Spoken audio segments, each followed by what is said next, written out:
Hello students, today we'll be continuing chapter first of science, standard 8, crop production and management. Okay, so today we'll be talking about agriculture practices. Okay, आज हम agriculture practices के बारे में बात करने वाले हैं। अब सबसे पहला सवाल, agriculture practices होता क्या है, right? तो agriculture practices क्या होता है? कोई भी क्रॉप कल्टीवेट करने के लिए बहुत सारी एक्टिविटीज करनी पड़ती है, बहुत सारे टास्क अंडरटेकन करने पड़ते हैं। वो भी एक समय पे नहीं, एक समय पे तुमने सारे टास्क करने नहीं, over a period of the time. Over a period of the time मतलब पूरे एक लंबे टाइम पीरियड में अलग अलग एक्टिविटीज करनी पड़ती है, तब जाके क्रॉप कल्टीवेट होता है। और ये सारी एक्टिविटीज जो आपने over a period of the time की है क्रॉप्स को कल्टीवेट करने में, उसको बोलते हैं एग्रीकल्चर प्रैक्टिस। वापस समझा रहे, बोला कि क्रॉप को कल्टीवेट करने के लिए, क्रॉप को बनाने के लिए, कल्टीवेट करने के लिए बहुत सारी एक्टिविटीज अंडरटेक करनी पड़ती है, बहुत सारी एक्टिविटीज करनी पड़ती है over a period of the time. एक टाइम पे सारी एक्टिविटी नहीं कर लोगे, अलग अलग समय पे अलग अलग एक्टिविटी करनी पड़ती है, और एक्टिविटीज को क्या बोलते हैं? Agriculture practices. इतना क्लियर? देखो यहाँ पे, cultivation of crop involves several activities undertaken by the farmer over a period of the time, and these activities या तो task are referred as agriculture practices, okay क्या बोला यहाँ पे कि क्रॉप कल्टीवेट करने के लिए बहुत सारी एक्टिविटीज फार्मर को अंडरटेक करनी पड़ती है over a period of the time, और ये सारी एक्टिविटीज को बोला जाता है एग्रीकल्चर प्रैक्टिसेस, राइट? अब एग्रीकल्चर प्रैक्टिसेस की जो डेफिनेशन है वो इंपॉर्टेंट है, आपको लर्न करनी है, ठीक है? वापस एक और बार, cultivation of crop involve several activities undertaken by the farmer over a period of the time, और ये एक्टिविटीज या टास्क को एग्रीकल्चर प्रैक्टिसेस बोलते हैं। अब एग्रीकल्चर प्रैक्टिसेस कौन कौन सी होती है? तो यहाँ पे देखो, ये चैप्टर में अपन को 7 एग्रीकल्चर प्रैक्टिसेस के बारे में समझना है। पूरा चैप्टर ये 7 एग्रीकल्चर प्रैक्टिसेस पे बेस्ड है। पहला है प्रिपरेशन ऑफ सॉइल। सॉइल बनानी पड़ती है एग्रीकल्चर करने के लिए। सोइंग, फिर आपको बीज बोना पड़ता है, सो करना पड़ता है, बीज बोना पड़ता है। फिर उसके बाद आपको मैन्योर और फर्टिलाइजर्स ऐड करने हैं, फिर पानी सप्लाई करना है, इरिगेशन, प्रोटेक्शन करना है सॉइल का, हार्वेस्टिंग करना है, स्टोरेज करना है। इन सबको हम डिटेल में समझेंगे, टेंशन मत लेना अगर कोई भी पॉइंट क्लैरिफाई नहीं हुआ, ठीक है? सबसे पहले अपन आज पॉइंट पढ़ने वाले प्रिपरेशन ऑफ सॉइल, ठीक है? आज का जो पूरा lecture it will be based on preparation of soil, ठीक? प्रिपरेशन ऑफ द सॉइल सबसे पहला स्टेप होता है एग्रीकल्चर प्रैक्टिसेस में। क्रॉप को जब हम सीड सो करते हैं, सबसे पहला स्टेप कौन सा होता है? Preparation of soil. तो यहाँ पे देखिए, preparation of soil is the first step before growing a crop. This one is very important for filling the blanks. Okay, soil preparation of soil is the first step before growing a crop. Crop grow करने से पहले सबसे पहला step आपको क्या करना पड़ेगा? Soil तैयार कर दो। सॉइल पहले तैयार करोगे फिर ये आगे के काम होंगे। तो preparation of the soil is the first step before growing a crop. Clear?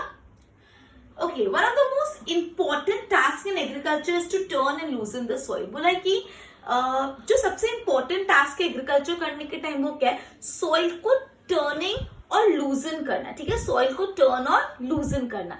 Soil को टर्न और लूजन करना क्या होता है, उसके क्या फायदे होते हैं, वो सब अपन अभी पढ़ेंगे। पहले एक बार इतना वापस देख लो। Cultivation of crop involve several activities undertaken by the farmer over a period of the time. These activities or tasks are referred as agriculture practices. ये 7 एग्रीकल्चर प्रैक्टिसेस के बारे में अपन को पढ़ना है। तो स्टार्ट में सबसे पहला जो है प्रिपरेशन ऑफ द सॉइल, वो अपन आज डिटेल में पढ़ेंगे। Preparation of the soil is the first step before growing a crop. Crop grow करने का सबसे पहला स्टेप है preparation of soil. One of the most important tasks in agriculture is to turn and loosen the soil. अब turning loosening soil क्या मैं थोड़ा explain करती हूँ। एक बार पहले इसके प्रॉपर नोट्स बना दो।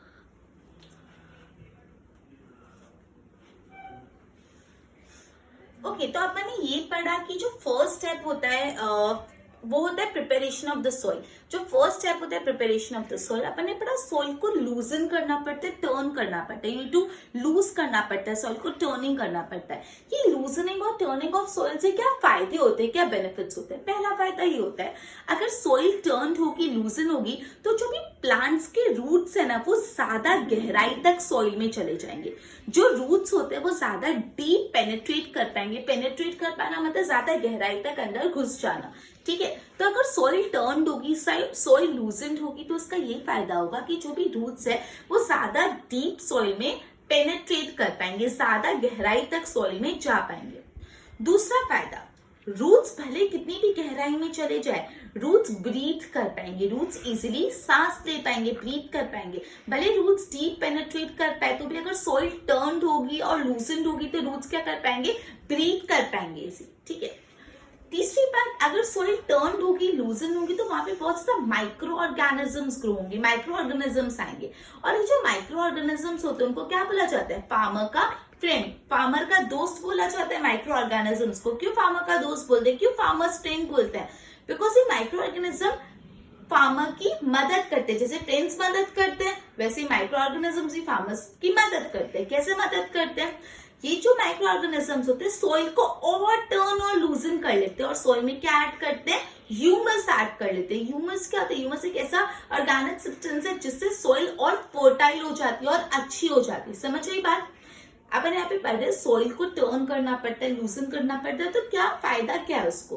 तो पहले अपन ने पढ़ा, अगर आप सॉइल को अच्छे से टर्निंग करोगे, लूजनिंग करोगे, तो जो भी प्लांट के रूट्स होते हैं, जो उसकी जड़ें होती है, वो ज्यादा गहराई में चले जाएंगे रूट्स सॉइल के, मतलब रूट्स ज्यादा डीप पेनिट्रेट कर पाएंगे।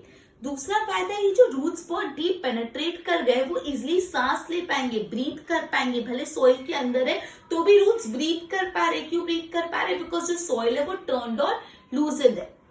फिर माइक्रो ऑर्गेनिज्म भी ग्रो होंगे और माइक्रो ऑर्गेनिजम्स को क्या बोला जाता है, फार्मर का फ्रेंड। क्यों फार्मर का फ्रेंड बोला जाता है? बिकॉज ये माइक्रो ऑर्गेनिज्म सॉइल को और टर्न कर लेते हैं और लूज कर लेते हैं और सॉइल में क्या ऐड करते हैं, ह्यूमस ऐड करते हैं, जिससे सॉइल किस हो जाती है, एकदम फर्टाइल सॉइल पे अच्छी क्रॉप्स ग्रो हो पाएंगे। तो फार्मर की तो मदद ही हो गई, इसलिए फार्मर का फ्रेंड बोला जाता है। बोर्ड पे ध्यान दो। It allows the root to penetrate deep into the soil। ये अपन ऑलरेडी डिस्कस कर चुके, रूट ज्यादा गहराई तक पेनिट्रेट कर पाएंगे। It also allows roots to breathe easily। Root सांस ले पाएंगे, वो ब्रीथ कर पाएंगे। Even if it goes deep into the soil। अगर रूट्स बहुत ज्यादा गहराई में चले गए सॉइल में तो ऐसा हो सकता है कि चोक हो जाए, ब्रीथ नहीं कर पाए। लेकिन अगर सॉइल टर्न होगी तो भले जितना भी गहराई में जाए तो भी वो ब्रीथ कर पाएंगे। Help in the growth of earthworm and microbe present in the soil. Earthworm and microbes को क्या बोला जाता है, फार्मर के फ्रेंड। क्या बोला जाता है, फार्मर के फ्रेंड बोला जाता है। Because they further turn the soil and loosen the soil and add humus to it. And now this one is important, ये आपको पूछ सकते हैं, why earthworms and microbes are known as farmers friend। ये आपको पूछ सकते हैं, why earthworms and microbes are called farmer friend। तो आपको लिखना है कि earthworms and microbes are called farmers friend यहाँ से। Because they further मतलब और ज्यादा turn the soil, वो और ज्यादा soil को turn कर लेते हैं and loosen the soil and add very important humus to it। Is it clear?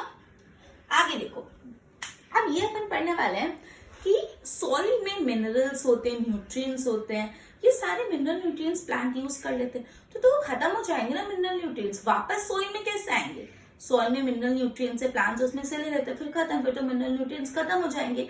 But नहीं, ये वापस सॉइल में आते हैं। कैसे आते हैं? सॉइल में mineral nutrients and other components होते हैं, प्लांट्स उसको यूज करते हैं, ग्रो करते हैं, फिर प्लांट डेड हो जाते हैं, डीके हो जाते हैं। प्लांट जैसे डेड डीके हो जाते हैं तो माइक्रो ऑर्गेनिजम्स क्या करते हैं, उनको डीकम्पोज कर लेते हैं। उनको डीकम्पोज करके उनमें से सारे मिनरल न्यूट्रिएंट्स मटेरियल वापस सॉइल में डाल देते हैं। वापस समझो, सॉइल में अलग अलग मिनरल न्यूट्रिएंट्स होते हैं, प्लांट उनको यूज करते हैं, ग्रो हो जाते हैं और थोड़े टाइम के बाद प्लांट डेड हो जाते हैं, डीके हो जाते हैं, सड़ जाते हैं। जैसे प्लांट डेड डीके होते हैं तो जो माइक्रो ऑर्गेनिजम्स प्रेजेंट होते हैं वो उसको डीकम्पोज कर लेते हैं, डेड एंड डीकेइंग प्लांट को, और सारा न्यूट्रिएंट्स वापस कहाँ डाल देते हैं, सॉइल में डाल देते हैं। तो ध्यान दो, soil contain minerals, air and water.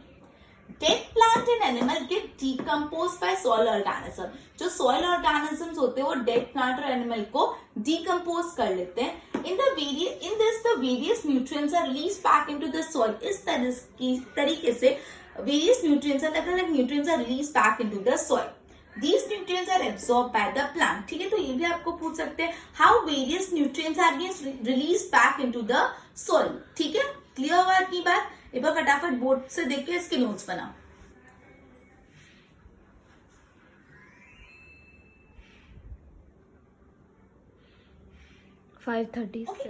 जो सॉइल होती है ना उसके ऊपर के कुछ सेंटीमीटर्स ही ऐसे होते हैं जो अच्छे होते हैं, जहाँ पे अच्छे से क्रॉप्स ग्रो हो पाते हैं.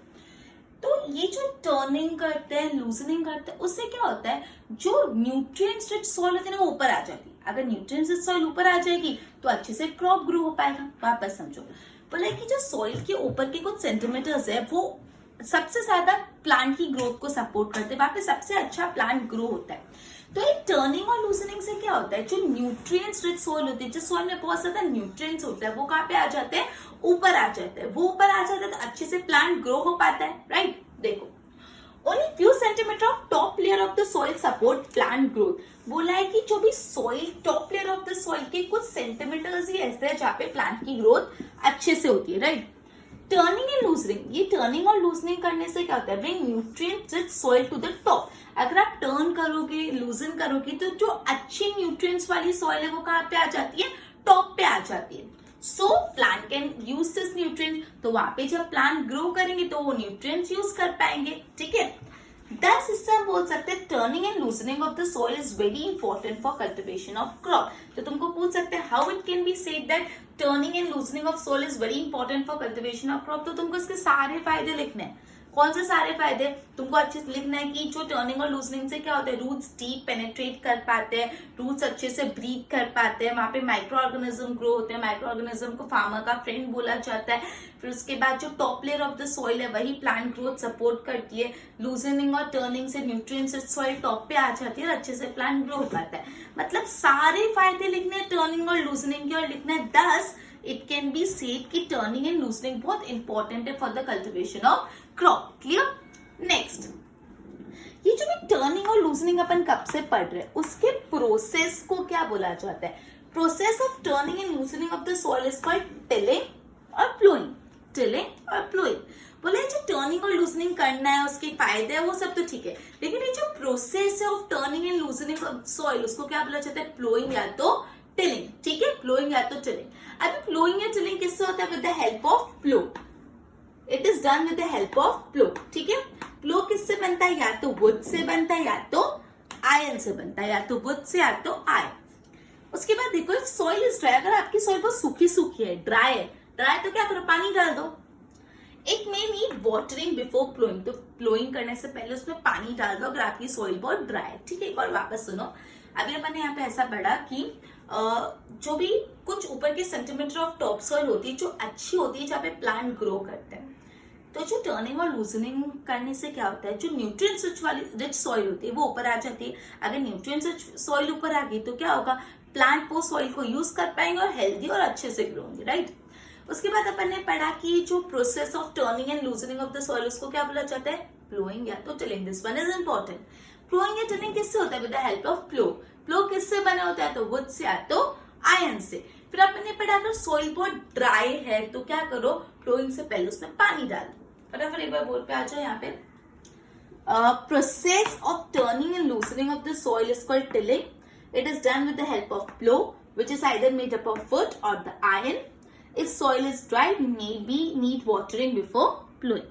एक बार प्रॉपरली अच्छे से इसको देख के नोट्स बनाओ इसके.